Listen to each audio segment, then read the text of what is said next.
Una tormenta de nieve paralizó el sábado parte de España, especialmente a Madrid, con cientos de automovilistas bloqueados y el aeropuerto cerrado.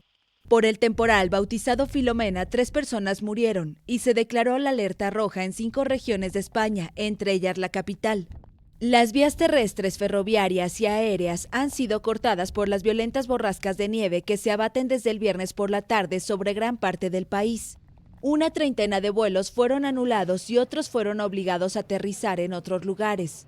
Según el Ministerio del Interior, casi 20.000 kilómetros de 650 carreteras y puentes se han visto afectados por problemas de tráfico y hubo personas que quedaron atrapadas en las carreteras. Policía Nacional, Guardia Civil y la Unidad Militar de Emergencias ha intervenido para rescatar a conductores atrapados por la nieve en distintos puntos de nuestra red viaria, con especial incidencia en la Comunidad de Madrid, donde el número de personas rescatadas se acerca a las 1.500.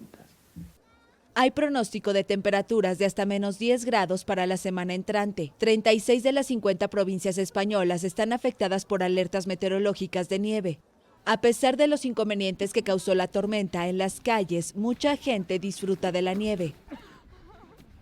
Vivo aquí al lado y nos hemos animado a bajar porque nos parecía que había que verlo y genial, o sea, estamos flipando y además luego hay como muy buen ambiente, ves a la gente disfrutar y la verdad es que es bastante, a mí al menos, que igual soy un poco sensible, me parece emotivo, alegre, es agradable la verdad.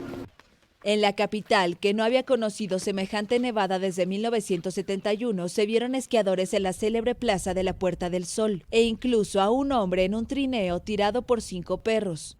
Varios partidos de la Liga Española de Fútbol fueron postergados, como el del Atlético de Madrid frente al Athletic Bilbao, pues los jugadores del equipo vasco no pudieron aterrizar.